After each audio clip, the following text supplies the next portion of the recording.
ఇలాంటి మరెన్నో వీడియోలు చూడడానికి like, share, subscribe and comment.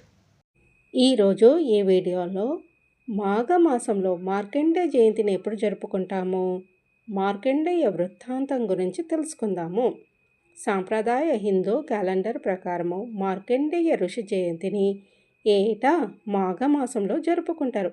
Markandeya జయంతిని ఏటా మాఘ శుక్లపక్ష తృతీయ తిథి లేదా సాంప్రదాయ హిందూ చాంద్రమాన క్యాలెండర్ ప్రకారము మాఘమాసంలో చంద్రుని వృద్ధి దశలో 3వ రోజున జరుపుకుంటారు. పురాణాల ప్రకారము భృంగ మహర్షి వంశంలో మార్కండేయుడు జన్మించాడు. ఈయన శివుడు విష్ణువుకు గొప్ప భక్తుడిగా ఉండేవాడు. ఈయన పేరిట మార్కండేయ పురాణము అనే పురాణము ఉంది. ఉత్తరాఖండ్లోని ఉత్తర కాశీ జిల్లాలోని యమునోత్రి ఆలయానికి వెళ్ళే మార్గంలో మార్కండేయ తీర్థం అని పిలువబడే భక్త మార్కండేయునికి అంకితం చేయబడిన పవిత్ర స్థలం అది. మార్కండేయుని 16 సంవత్సరాల వయసులోనే ఈశ్వరుడు మరణం నుంచి తప్పించాడని చాలామంది నమ్ముతారు. అష్టాదశ పురాణాల్లో ఒకటి మార్కండేయ పురాణం. శివభక్తుల గురించి ప్రస్తావన వచ్చిన ప్రతిసారి మార్కండేయుని పేరు ఖచ్చితంగా వినిపిస్తుంది. చిన్నారులలో దేవుడి పట్ల విశ్వాసాన్ని, కోరికలను నెరవేర్చుకోవడంలో చూపాల్సిన పట్టుదలను పెంచేందుకు మార్కండేయుని కథను ఆదర్శంగా చెప్తారు. పూర్వము మృకండు అనే ఋషి ఉండేవారు. తను పరమేశ్వరుని స్మరించుకుంటూ ధ్యానం చేసుకుంటున్న సమయంలో మృగాలు తనని రాసుకుంటూ పోయినా పట్టించుకోకుండా అలాగే ధ్యానంలో మునిగిపోయేవారు.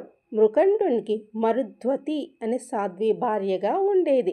భగవంతుడి నామస్మరణలో హాయిగా జీవితాన్ని గడుపుతున్న దంపతులకు వీరికి ఒక లోటు ఉండేది. వీరికి సంతానం లేకపోవడంతో ఇద్దరూ కలిసి కాశీ క్షేత్రానికి వెళ్ళి ఈశ్వరుడిని పూజించడం ప్రారంభించారు.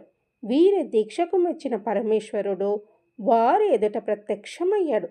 మీకు సంతానం కలిగేలా వరమిస్తాను. మీకు ఎలాంటి పుత్రుడు కావాలో మీరే నిర్ణయించుకోండి. ఎక్కువ కాలం జీవించే దుష్టుడు కావాలా, లేకపోతే 16 ఏండ్లు మాత్రమే జీవించే గుణవంతుడు కావాలా అని అడిగాడు.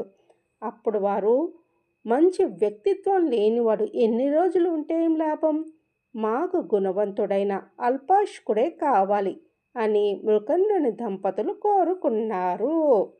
శివుని మాటలకు తగినట్లుగానే మార్కండేయుడు మంచి వ్యక్తిత్వము, సకల గుణాలు కలవాడు. బాల్యం ముగియకముందే సకల శాస్త్రాలను ఔపోసన పట్టాడు మార్కండేయుడు. మార్కండేయుని చూడగానే తన ఆయుష్ తీరుతుందని వారికి అర్థమైంది. మార్కండేయుని బ్రహ్మదేవుని వద్దకు తీసుకుపోయారు సప్త ఋషులు. మార్కండేయుని చూసిన బ్రహ్మ తన నిరంతరం శివుడి ఆరాధన చేయమని సూచించాడు.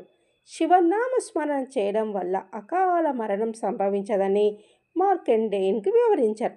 ఆ రోజు నుంచి ఒక శివలింగం ముందు కూర్చొని మార్కండేయుడు శివ ధ్యానం చేయడం ప్రారంభించాడు. ఓవైపు మృత్యు గడియలు సమీపిస్తున్నాయి. అంతలో మరో పక్క నోటి నుంచి శివనామస్మరణ ఆగడం లేదు. అదే సమయంలో యముని ఆదేశం మేరకు మార్కండేయుని తీసుకుపోవడానికి యమభటులు బయలుదేరారు. కనీసం మార్కండేయుని దరిదాపుల్లోకి వెళ్ళలేకపోయారు. దీంతో యముడే తనను స్వయంగా తీసుకురావాలని నిర్ణయించుకొని మార్కండేయుని వైపు వెళ్ళాడు.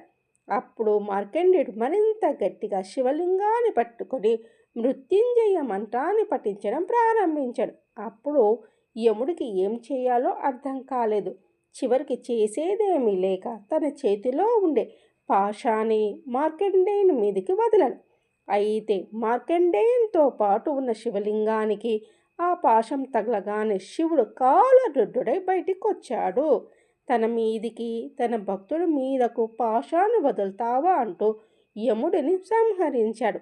ఆ సందర్భంలోనే శివుడికి కాలాంతకుడు అనే బిరుదు వచ్చింది.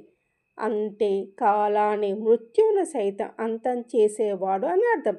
అయితే యముడు లేకపోతే చావో పుట్టుకల జీవన చక్రం ముందుకు సాగేదెలా? అందుకే దేవుళ్ళందరి ప్రార్థన మేరకు శివుడు శాంతించి తిరిగి యముడిని జీవింపచేశాడు.